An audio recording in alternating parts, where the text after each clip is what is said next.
We're thrilled today to have Dr. Chris Carson with us to have a chat about the no wrong door, not just a philosophy, but putting it to action. And how does that work? Chris, you were last on with us 4 years ago when you and I did something similar. Laura Evans was supposed to be our host today, but is actually had to be on a plane. So I'm David Covington. I'm with Behavioral Health Link and Recovery Innovations, and thrilled to guide us through another Crisis Jam. We've had 500 unique speakers as a part of the program over the last 5 years. And if you, it's alphabetical, so look for your name. You'll see Chris Carson's name. He was already up here from having been a featured presenter back several years ago, again, as I mentioned.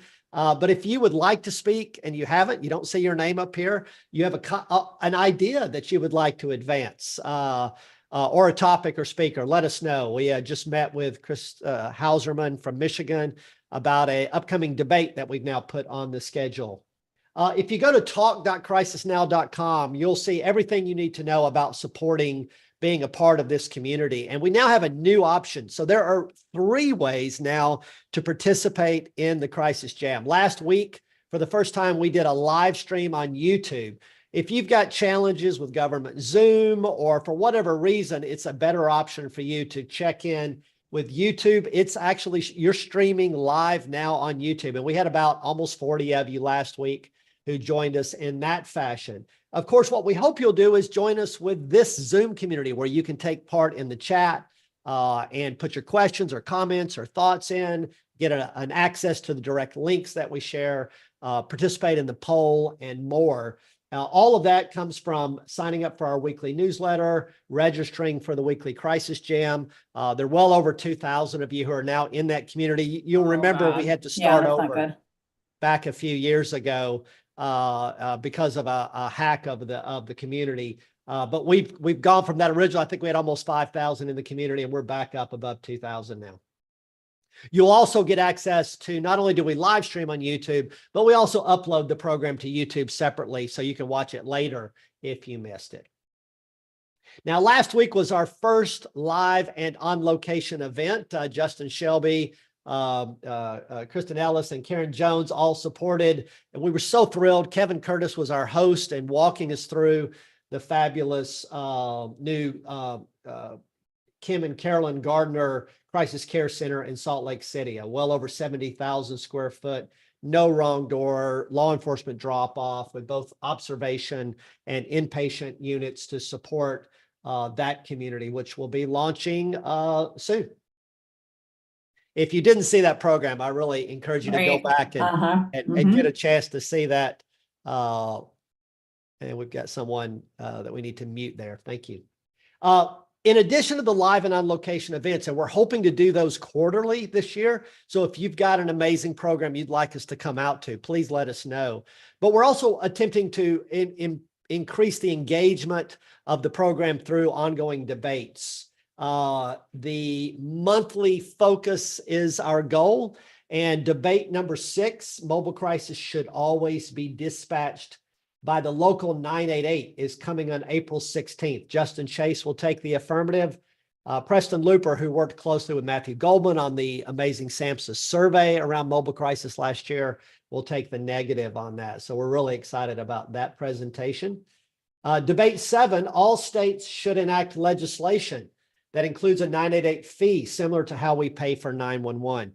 NAMI and NASBID worked together on model legislation that many states have already used to move things forward, and Hannah Wesolowski from NAMI will take the affirmative on that. Tom Betlock will take the negative. I mean, he's not going to say we shouldn't fund 988, but he's going to say there are other ways to do it. Former Medicaid director in Arizona and head of our mental health program at that time. We'll talk about the way that other states like Utah and Arizona have done it. A month ago, we had debate 5, a really great program with Margie Balfour and Travis Atkinson on crisis facilities should receive voluntary and involuntary referrals, and Margie took the affirmative on that. The most common response was yes, 36%. Another 33% said definitely yes. So the vast majority of our audience was on the side of it should should be both voluntary and involuntary. And that's required and part of this no wrong door approach. Travis technically got you, Margie, because he moved a few people. Again, the way we judge who wins the debate is we take that pre-show survey and we compare it to the post-show survey. And it's really hard when the audience comes in overwhelmingly on one side, and a few votes actually trickled back the other way. But for those of us from the Arizona model, we can't see it anyway differently from that. And I want to go into that just a little bit to set some context for today's episode as we talk about why that involuntary, involuntary, and that no wrong door approach are important to a crisis care system, especially for those at higher need. So we've got an over-under. We're not going to do this formally. We're just going to talk this through a little bit. But we did this in Amsterdam at the Crisis Now 3 Summit last summer. Daily 988 volume averages 14,000 calls, texts, and chats, and it's growing.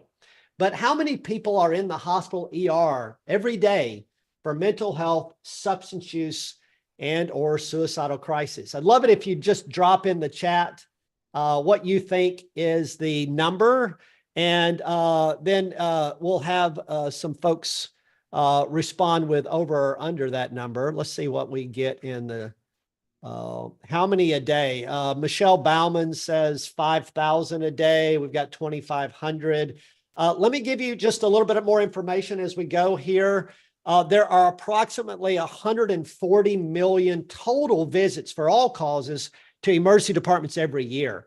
So that means that every day, what is 140 million divided by 365? I think it's not quite 400,000, somewhere in that 350 to 400,000 people a day for all causes. About 8% of those a day are related to heart disease. So the answer, if it was heart disease, would be 30,000 a day. Most of you are guessing in that 5,000. But the 10% that Ralph Nieder-Westerman is talking about, that's actually close to what we think. The CDC believes that 140 million people visit the ED, and approximately 10 to 12% of them are related to mental health, substance use, or suicidal crisis, which is, it's actually just a lot higher than we would ever think. 44,000 every single day are in an ED. They got there by calling 911, 988. They walked there, went in there directly, host of ways they got there. Many of them got there in the back of a patrol car. And if they got there in a patrol car, it's very common for police to stand around. Sometimes they call it wall time. They just wait, and they wait for hours or they wait for days sometimes as individuals get caught in those systems. So the idea of the no wrong door, to bypass that, is really important. In the US, those in a crisis are often in hospital ERs for days without active treatment, a practice called psychiatric boarding. So this leads us into this week's Crisis Trivia Hot Seat. And it is an international question.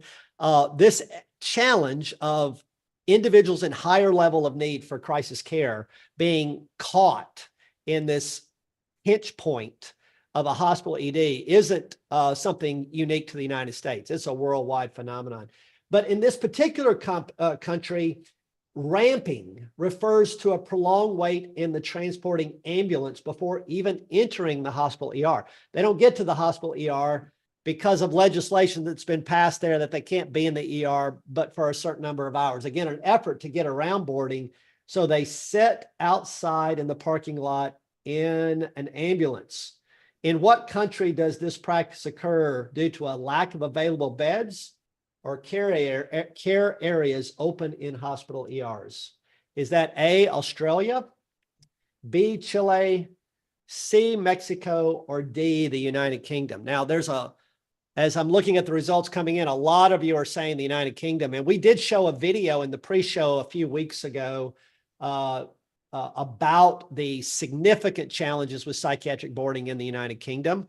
And the interviewers from the press were shocked that the hospital would even dare open their doors to show how significant the challenge was. But the answer is not the United Kingdom. We're actually seeing the survey start to switch a little bit. Australia is taking the lead. We'll give a few more seconds for people to vote. Were you surprised by this ramping idea, Chris Carson? No, I think it's kind of typical. It's not in a place like Australia. I think that's not a atypical way to do it. I mean, it's not that different than thinking they should wait in the back of a police car. It's way more Right. humane, Right. way more, but not really any different in my view. Well, and you were talking about our first efforts in Arizona. People would be waiting in a police car for 90 minutes. In December of 2022, and the answer is Australia, South Australia reported ramping took place on average 100 hours per day in the region, that individuals were waiting in the parking lot, in an ambulance, in a queue to get inside the hospital ED. Mental health is critical in fixing delays where people get stuck waiting for a service. And I went back and watched the episode, Chris, that you and I did together back in 2021. And it really reminded me of this quote, some of your comments. We've talked about the Crisis Now paper that came out from the Action Alliance in 2016. That really came from this quote from a person who was part of our crisis groups survey group. One of the individuals made the statement that mental health services typically have been organized around as providers, our Monday through Friday, 8 a.m. to 5 p.m. convenience. But she said, that's not our convenience. Our convenience is that a crisis has no schedule. So, Chris Carson, thanks for joining us. Tell folks a little bit about who you are and about your background. And I'm going to take the slides down. We've got this first one here. Go directly to not to That's a jail, good but one. to the hospital. Chris, you are really the primary architect of a no wrong door model that's not just a philosophy, but something that has teeth. Talk about that, Chris. Well, thank you for having me, David. It's good to be here. I think the way I would describe myself is I'm a psychiatrist. That's the first thing I would say because that matters in this discussion.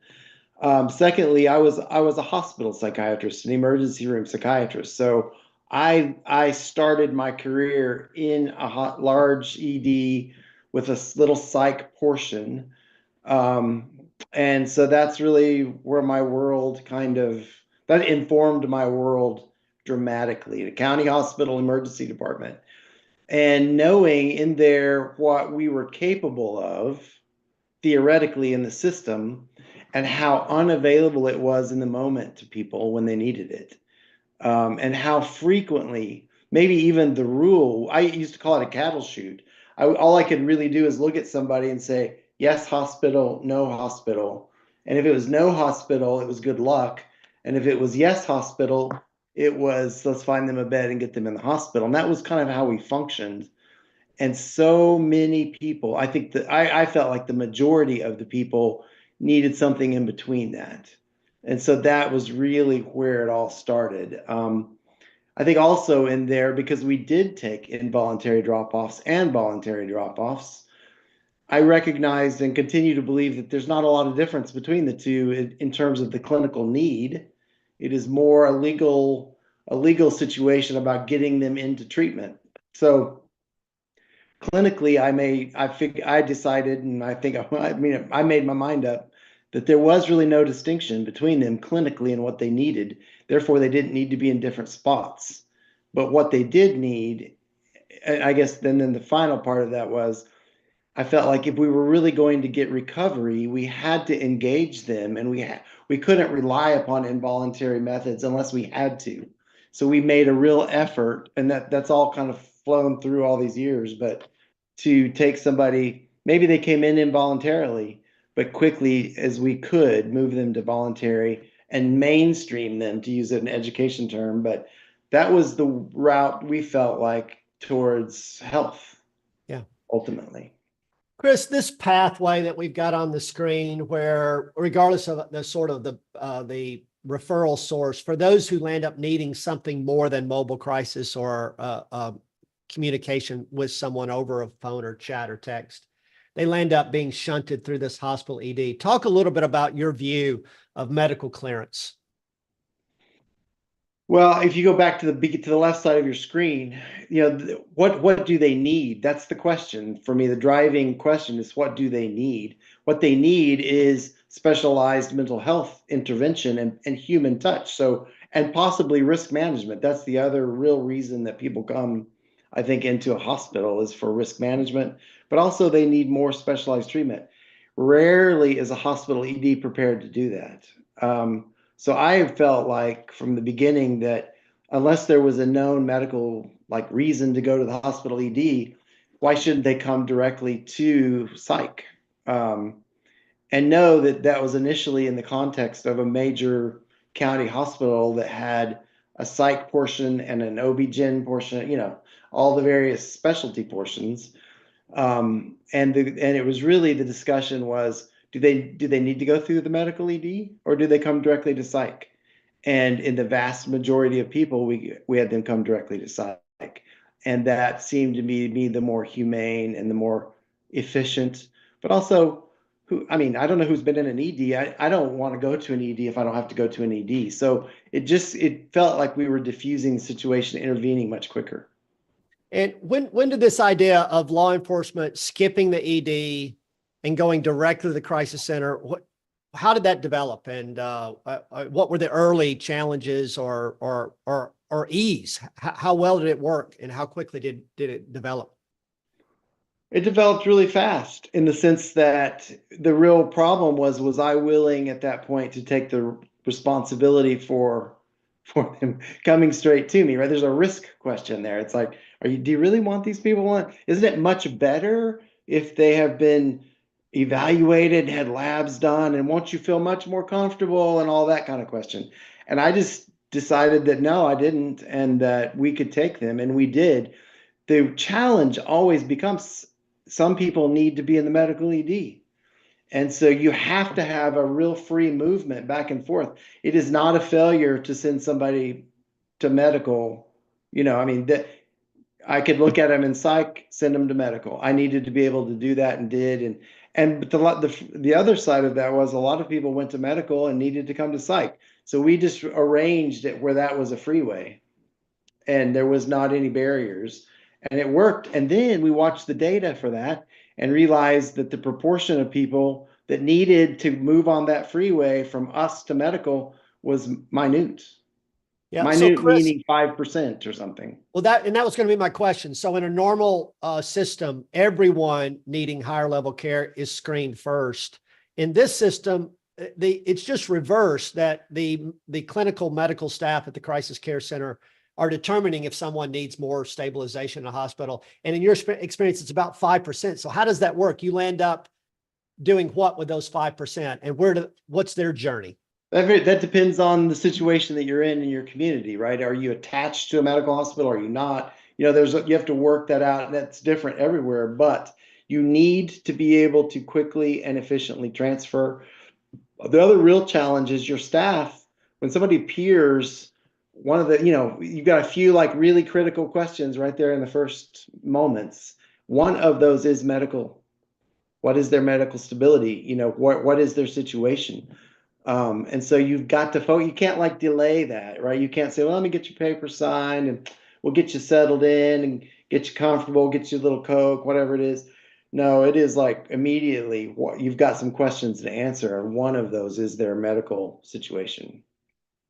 Chris, so as we're talking about what makes this work, it sounds like one of the key elements is the medical psychiatric leadership, because there is a little bit of a different attitude or culture around risk and rolling up the sleeves and jumping in to talk about your medical leadership. Of course, you guys brought in Margie Balfour as you got up and running. What has been key to you in finding the right psychiatric leadership, and how important is that in this model? It's really important. I think it's underappreciated at times, but I do think that was critical to because we felt like in order to be, as you describe it, no wrong door, we had to take as much responsibility for the situation as the police took.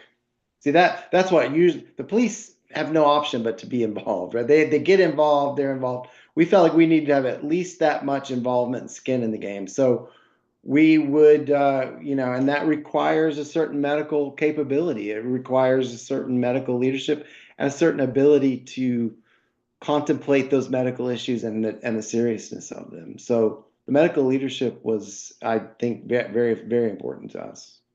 I think one of the things, and if we go back to that Salt Lake City program as they're getting up and running, this will be on par with the size and scale of the Arizona-based crisis facilities.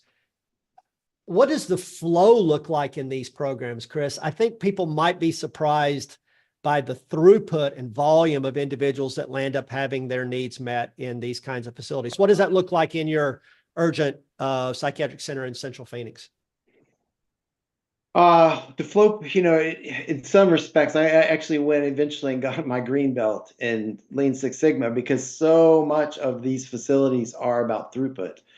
And that's a very different mindset than most providers have. You build a relationship and you perpetuate that relationship. Say, Community Mental Health Center does that very well, right? Or FQHC. That was never our intent to create a relationship. We were there to assess, treat, stabilize, and then place them with somebody that they could have a long-term relationship with. So throughput was critical. When the system either bogs down or the system doesn't support that throughput in whatever way, or your own staff don't kind of lose track of the game and don't realize it's about throughput, then things bog down. And if the system ever bogs down, then again, you're turning people away at the door. And that was one of our priorities, was never to say, it wasn't just no wrong door, it was never to say no. Right. And so we couldn't do that if the system bogged down.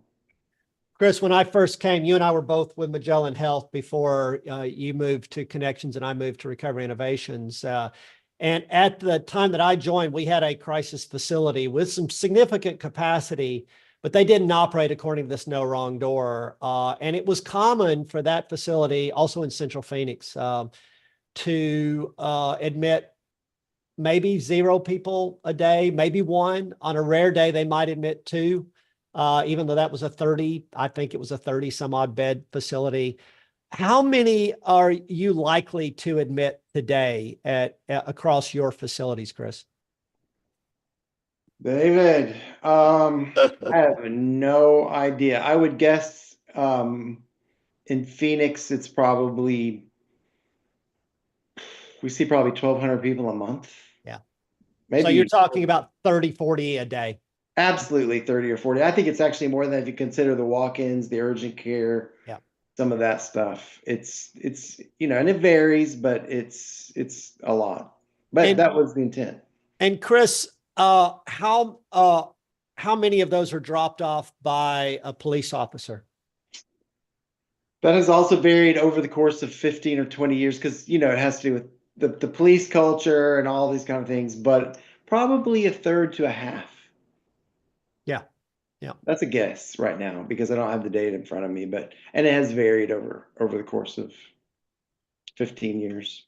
When Margie and I made that video together back years ago, one of the things she said is you can have 5 cop cars show up at the same time. And that seemed like a little bit of an extreme. And then we started doing the same practice. This is our facility in North Carolina where we had 5 police cars show up at the same time. Once you take that approach, though, Chris, and you have that kind of flow and that kind of volume, what does the acuity of that population in your program look like? Compare it to other crisis residential or even psychiatric inpatient or detox programs. What does the level of that acuity look like? And how do you manage so people are having their needs met and it's safe and a recovery focused environment? Oh my goodness, David. We define our services by acuity level, really, right? So if you're in the 23-hour OBS unit at UPC in Phoenix, let's say, or any facility, for us, that means you meet at the first kind of initial assessment, you meet inpatient criteria. So you're a danger to self, danger to others. We don't want people in the 23-hour OBS unit that are out of their Prozac and are feeling a little down and just want their Prozac refilled at home. That's how we distinguish between urgent care and 23-hour OBS is an acuity distinction, with somebody being brought in by the police on an involuntary hold, kind of prima facie being that's inpatient criteria, right? Until we assess them. So they come onto the OBS unit, but we try to maintain the OBS unit as a high acuity people who, need the structure of that kind of unit, the lockedness of that unit, the safety of that unit. That's really what the 23 OBS unit's for. If they don't need all that, then they should be in the urgent care. Yeah. And what does the staffing look like for that kind of program, Chris? Because it is different. That program we were referencing that was admitting 1 or 2 people a day, it's a different level of psychiatric on location, et cetera, different level of medical nursing. What does a program like Salt Lake City, what are they going to need in order to pull this kind of flow off with this level of need? There's not really I don't believe there's a staffing like magic ratio number kind of thing that you use. It really varies by, again, facility, community, what you're doing. What I think I would say to that question, so we struggle with that. As we go to new places and different places, the staffing becomes a discussion. It's kind of like your debates that you're having frequently.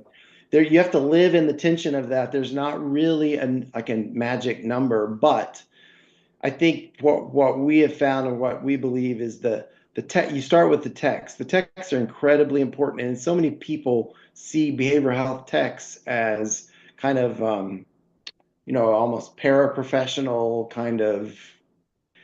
I think techs are critical, and I think a professional track for techs and a kind of a professional ethic, which they do their job the best. That is really critical for the safety of this facility and the running of the facility.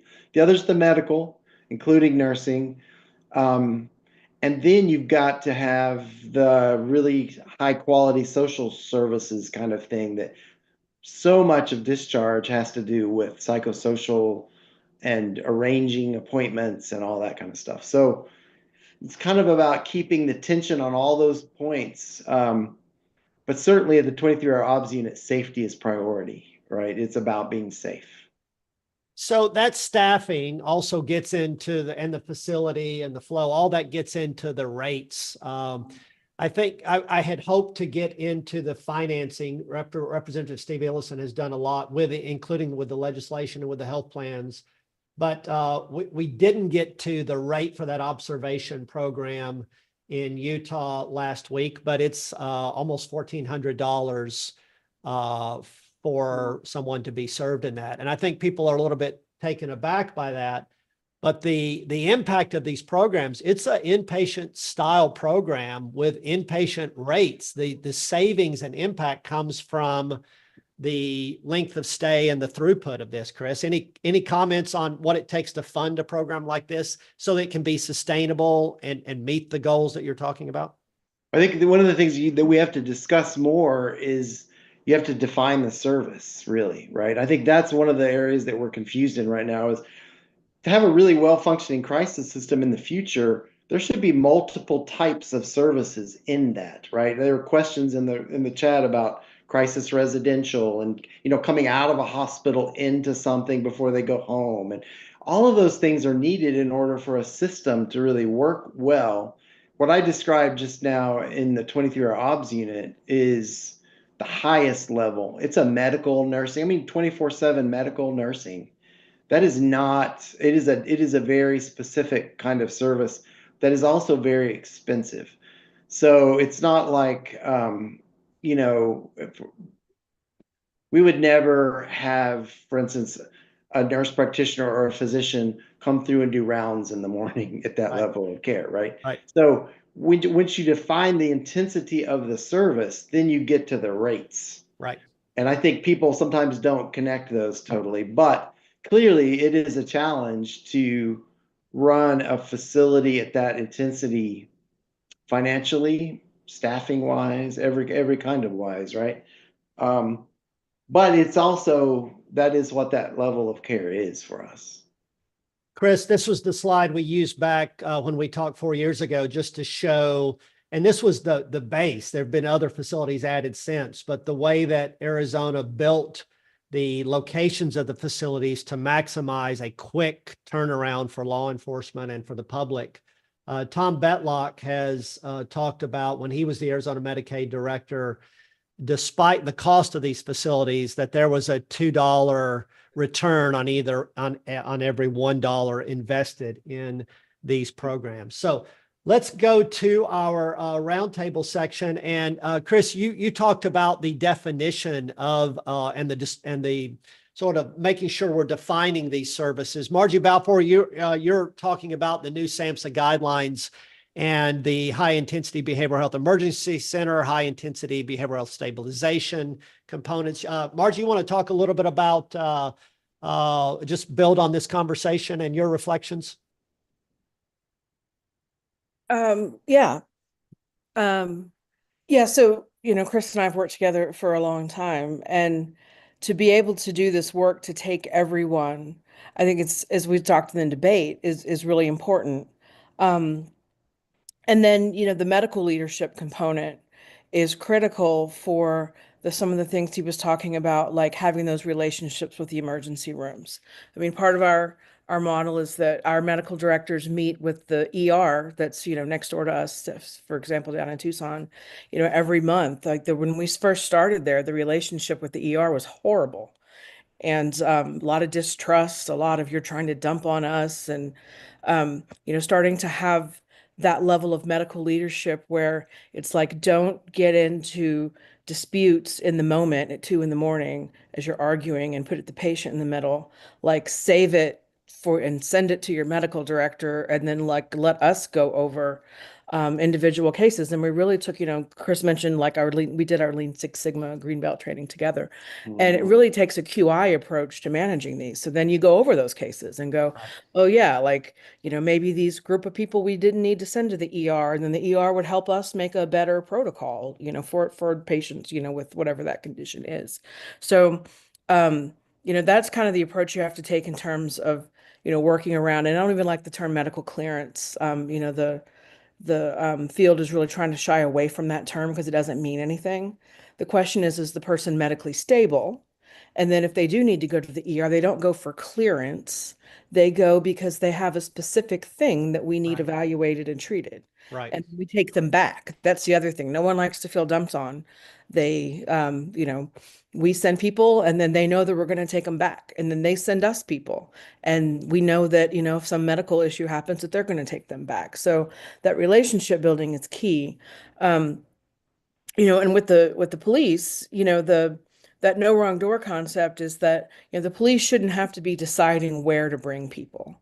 And we kind of like, it's really unclear, it's sort of a gray area as to whether these emergency behavioral health centers are like governed by the EMTALA law. Like if they're attached to an emergency room, they probably are. If they're freestanding, are they? But really, when you talk about no wrong door, because everyone talks about it, no one defines it. And to me, I think it's basically meeting the spirit of that EMTALA law. And with that, and if you're not familiar with that is, that's the Emergency Medical Treatment and Active Labor Act. Because back in the day, a pregnant woman would come to a hospital in labor and they'd say, you have the wrong insurance, go to the poor person hospital down the street. And so they passed a law that says you can't do that. If someone lands on your doorstep, you have to take responsibility. And so you have to do some kind of screening and assessment, determine if they have an emergency condition that needs to be stabilized, and then you can transfer them, but you have to take that responsibility, and you can't just say, go away, go get in the back of your police car and drive off. And so that's really, if you're no wrong door means that you take everyone who lands there, you take responsibility, you have a sense of ownership. And if they need to be somewhere else, maybe a lower acuity place is a better place for them, or maybe they need to go to the detox place across the town, or maybe they need, a medical issue, that you take that responsibility and then you safely get that person to where they need to be. Margie, we actually had the trivia question on EMTALA last week when we were touring Salt Lake City, but I'm going to take this phrase and we're going to put this on t-shirts. The no wrong door means the spirit of EMTALA. Love that, Margie. Thank you. Chris, one thing you would encourage facilities or states programs that are wanting to take this on, what do they need to do first? First, I believe that the system should always kind of follow the patient a little bit. And so you've got to deal with somebody that's in crisis. You can't build all of this around it for the like lesser acute and have this massive problem in the EDs and boarding and access to care.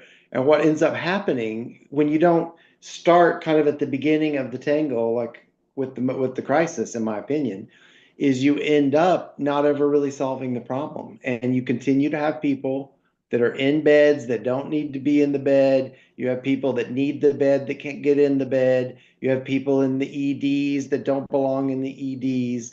You have all of that occurring because that's at the eye of the storm.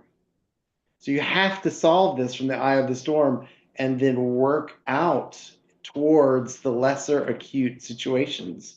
Yeah. Which frankly our systems are better at dealing with already, in my view. Chris. So I think that's how I would start. Hey, great. Thanks so much for your leadership and for being on the program with us. Terrific. Good to be here. Dr. Richard McKeon, it's time for the SAMHSA update, but you've been down to Margie's program in Tucson and visited a number of these No Wrong Door facilities. Any reflections as you move into the SAMHSA update? Yeah, I mean, it's wonderful to hear about. Chris has been such an influential figure in the development of these models and these kinds of services. So I've not heard him talk before, so I was very glad to have the opportunity on today's jam to do that. And I love the conversation, about, both about police drop-off, minimizing police involvement, not relying excessively on police to be your transport, service, and then, risking potentially adverse outcomes. But also the appropriate use of the emergency room. And there we also need to pay attention to what happens after somebody leaves an emergency room. Right. We'd love to, keep huge numbers of people out of the emergency rooms, but we know people at risk for suicide and other behavioral health crises some number of them are going to end up in emergency rooms. And then we need to make sure that when they leave those emergency rooms, that there's follow-up, that they are connected to services, that they're not just left to fend for themselves. So I think this idea of no wrong door, of meeting the person where they're at and staying with them through their healthcare journey is just of tremendous importance. So related to the promotion of an expansion of these important models for a transferred crisis care system. Last week, SAMHSA had a policy academy, in New Orleans, with a number of states. It went really well. The policy academies we did with last year in Tucson it's an important instrument for SAMHSA to be able to provide more intensive technical assistance to states and other communities to help transform their crisis system. Just one or two other things. The Suicide Prevention Resource Center just released their state infrastructure success stories.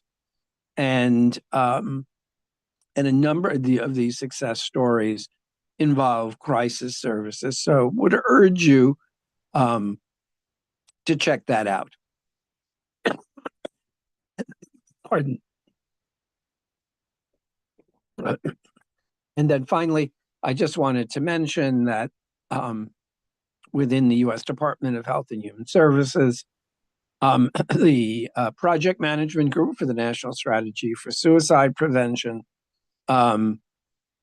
is continuing to work on the issue of implementation of the national strategy in coordination with the National Action Alliance for Suicide Prevention. We'll be meeting virtually later this month and in person next month. And we've been working intensively on a scoping plan and monitoring plan to help us do a better job of tracking and what's happening and what's not happening, compared to past iterations of the national strategy. And this is something that multiple nations have found over time. You can't just issue a strategy, send it out there, and hope that it gets worked on. You need to be tracking on it in a pretty specific way. So we're looking forward very much to this work. So thanks for the opportunity to give the update, David. Thanks so much, Richard. Now let's go to, we start with the feds. Let's go to the states. Christy Malik is giving today's NAJBID update. Thank you, David. And I just wanted to highlight Richard and the SAMHSA's 988 and Behavioral Health Office. Thank you so much for the incredible work that you and the SAMHSA's office has done. It's really transformed the 988 and crisis care continuum, which really has provided that foundation to have that no wrong door approach. And Richard, as you said, with follow-up care being one of those critical instruments for the crisis care continuum. So just again, want to acknowledge your hard work. So for this week's NAJBID update, I just want to highlight a webinar that NAJBID and Vibrant is co-hosting. That is focused on Washington State's Native and Strong Lifeline. That'll be this Friday at 1 p.m. Eastern Time. We are so delighted, thank you. So we're very delighted to have Senators Orwell and Dhingra, who are going to open the webinar, sharing their reflections on the legislative process and how they secured funding. So to have a dedicated line for Washingtonians, Native and Indigenous people. Then we're going to hear from staff from the American Indian Health Commission. They're going to highlight advocacy efforts that help supported the passage of the Native and Strong Lifeline. And then we are very delighted to have Amanda White Crane and Levi Van Dyke from the Volunteers of America Western Washington Contact Center, and they're going to really highlight their development, implementation, and operations of Native and Strong Lifeline, particularly how they built the trust within the community. And one of their strategies was having designated tribal counselors who really understood the history of trauma for their community members. So my colleague has dropped the Zoom registration link into the chat. So if you can't make it the webinar, the recording and PowerPoint slides will be available on Vibrant's website. So David, I'll turn it back over to you. Great, Christy. Thanks so much. And that brings us to our state update. And today we've got Stephanie Pasternak and Daniel Herron from both NAMI and Vibrant. And just a reminder for everyone, the way that 911 and the thousands of PSAPs are funded across the country is a surcharge of $1 to $2 per individual to make those services happen. Those who are following the model legislation, we've now got, what is it now? What are we up to, Stephanie? Are we at a dozen states that are funding 988 through a fee? So we actually have 10, and I'm sorry, my video is not working today, but we are at 10 with a fee, and yeah, also 5 that have a reoccurring state appropriation as well. Yes, and you talked about that shift in the map. We're going to get that changed for, this is still showing that old approach of partial. Your color green now is for the recurring revenue or the recurring funding. And those states, if I recall correctly, Stephanie, it was Arizona, Utah. What were the other ones? Yeah, Kansas, though that appropriation will expire next year, but the other two are Georgia and Florida. And Stephanie, before you get into your update, one quick question. Abby is asking that $1 to $2, is that a annual thing or a monthly thing? That's a monthly thing. Great. So give us the update, Steph. Sure. So I'm going to go through a couple states, then I'm going to turn it over to Daniel at Vibrant for a few more. And actually wanted to start in Florida. So there's a new set of companion bills there that that would codify 988 as being an official part of the crisis care system under the Florida Department of Children and Families. And the purpose of this is really to make it easier to kind of fund 988 in the long term. And that bill also would call for coordination of calls between 911 and 988. And then I will say there's no funding in that bill. But again, it's something that will make the budget process easier for Florida moving forward. But on the actual funding front for Florida, they already have a reoccurring state appropriation of $2.6 million. And in good news, the Florida House budget was released today, and that includes an additional $3.3 million on top of that pre-existing appropriation. So shout out to all the Florida advocates on the call that have been really pushing for funding there. And then I'll move on to Texas. As a reminder, Texas has pending fee legislation in their Senate, and now there is a House companion version. And the exciting thing about the House companion is that it has a majority party Republican sponsors, which should improve its ability to move forward in the legislature. And with that, I'll turn it over to Daniel for a few more updates. Great. Thanks, Steph, for those great updates in Florida and Texas. Just a few more. I saw that Shelley Delaney from Alaska put in the chat that Alaska House Bill 138 was just introduced last week. That bill would establish a 98 cents per month telecom fee. And it would also create an account. It wouldn't be a dedicated trust fund, but it would be a separate account to hold the revenue from that fee. It's currently in the Health and Social Services Committee. It's not had any committee hearings yet, but it is pretty freshly introduced. So we're tracking that and really excited to see that just starting in the process. And also an update out of New Hampshire, we see Senate Bill 255. It does establish a fee and a trust fund, and then it would also authorize special 988 license plates that could be sold in the states, and then the funds from those go into the trust fund.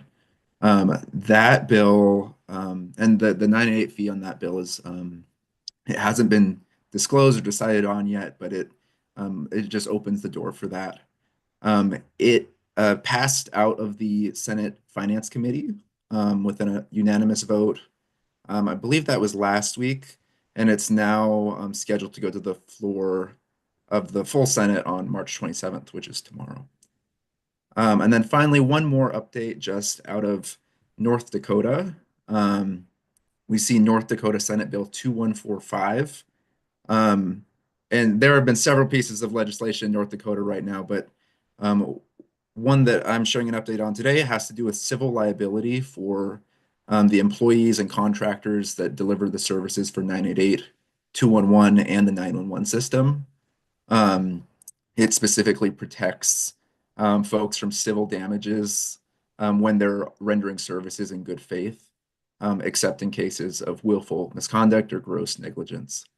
This bill has made it all the way through the process and was signed by the governor on March 18th. So that is great news out of North Dakota. With that, just want to share that there are 45 states in legislative session right now.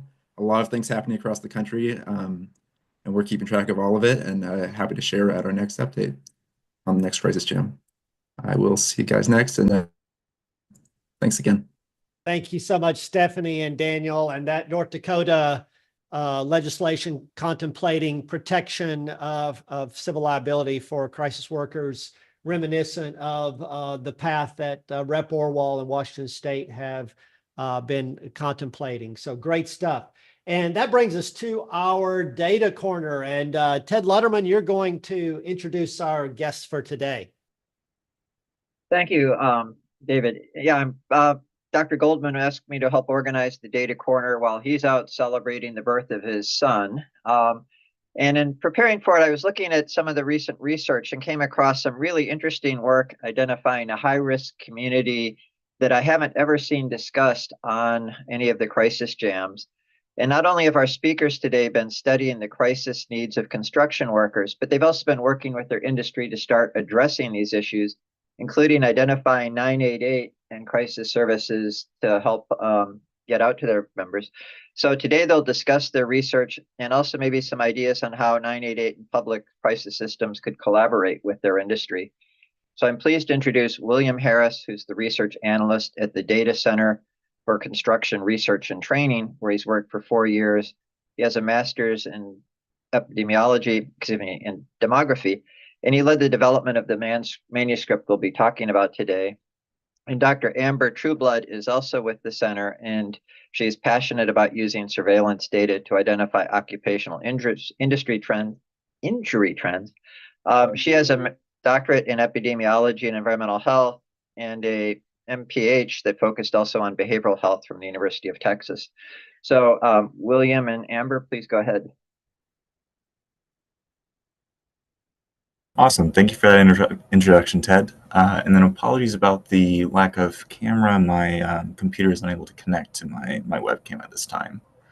But my name is William Harris, and I'm here to talk about suicides in construction, covering our recent publication addressing the topic, as well as highlighting some of the additional resources and information that we have at CBWR, the Center for Construction Research and Training. In the CBWR data center, we regularly research mental health outcomes for construction workers, examining anxiety and depression, workplace bullying. And in our paper recently published in the American Journal of Industrial Medicine special issue, we examined deaths by suicide among working age, those who were aged 16 to 64, construction workers in 2021. Next slide. By utilizing data from the National Vital Statistics System multiple cause mortality file, which has decedent data by usual industry and occupation, we were able to identify construction workers along several key demographics, including sex, age, race and ethnicity, as well as education and marital status.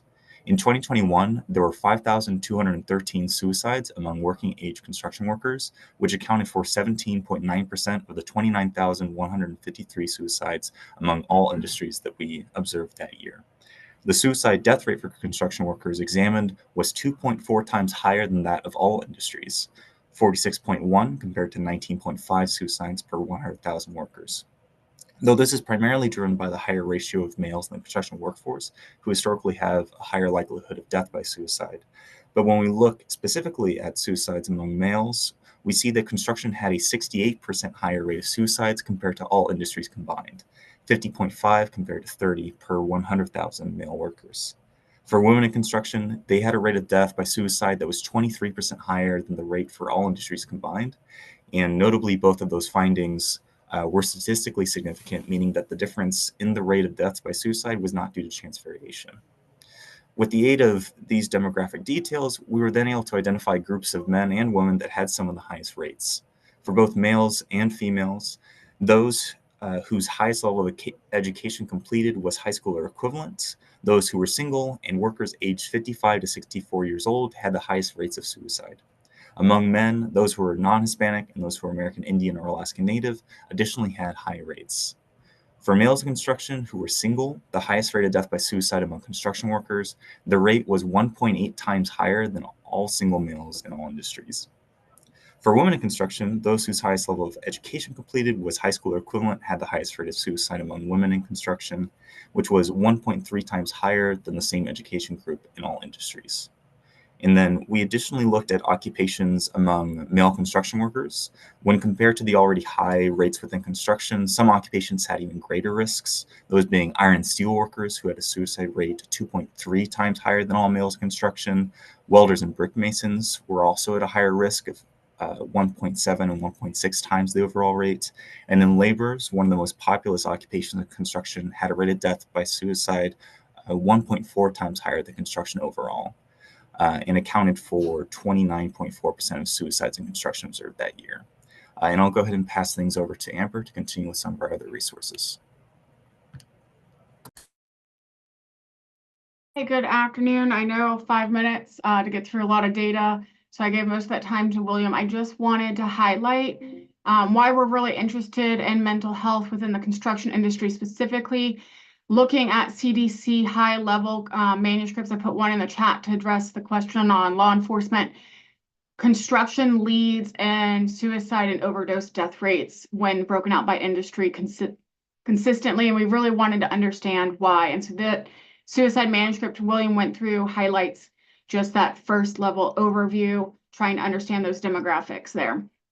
CPWR, as mentioned, has several resources addressing mental health in the construction industry, including resources for suicide deaths and opioid overdose deaths. We specifically have a significant problem with opioids in the industry, so that's where most of those are going.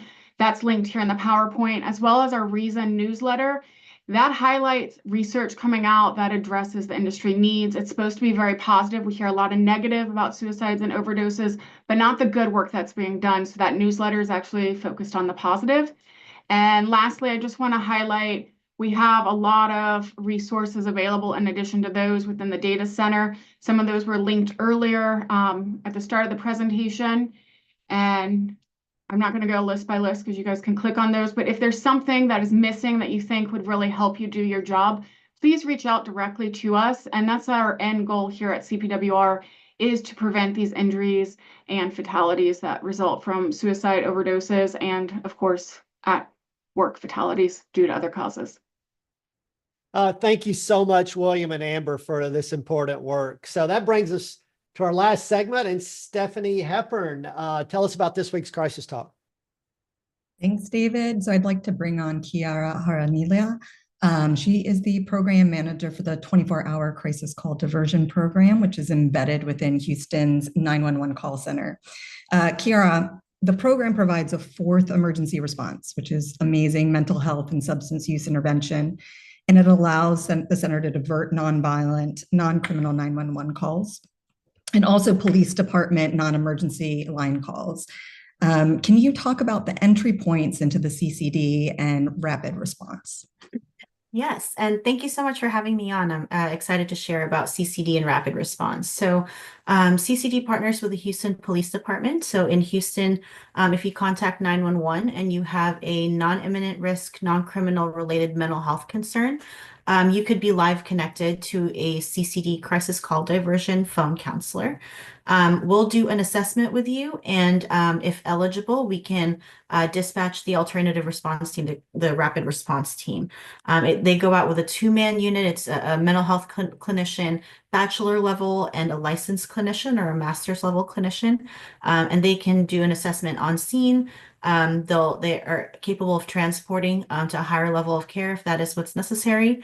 As we were talking about, the burden on 911 and the emergency departments, these are some of the issues that they're trying to resolve at the onset, at the 911 call, before introduction to law enforcement or going into the medical department. We're available 24/7. Although we are a small team, CCD has a staff of 8 crisis phone counselors and 2 supervisors, and we spread out across the 24/7 timeframe. And rapid response is available 24/7 as well, and they have about 40 teams spread out throughout the 24/7 7-day week. So yeah. Can you talk very briefly about the Rainbow Care technology? I believe that was added in 2023, is that right? Yes. So when we first launched the program, we were using emails and Teams chats to kind of keep up with all the dispatching when we were in the project stage. When we added on the Rainbow Care platform, we were able to collaborate with Rainbow Health and create a platform where we could do call documentation and then also dispatch management for the rapid response team. So the crisis phone counselor is at 911. They're accessing the web version of the platform. And when a dispatch request is sent over to a rapid response team member, they get it on their mobile app on their phone, and they're able to give us real-time app updates, on scene, transporting, dispatch completed, and assigning dispositions and things like that. So it's live time update communication between the 2 units so that we can make our time and dispatching more efficient.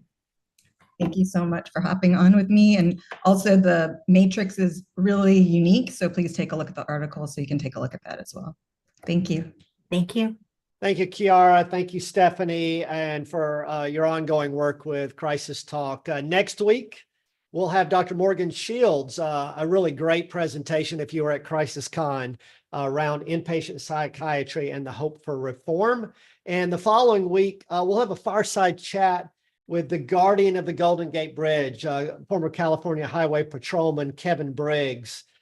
You will not want to miss either of those. And let us know. We'd love to come live and on location to your Blue Ribbon program you'd love to showcase for the Crisis Jam community.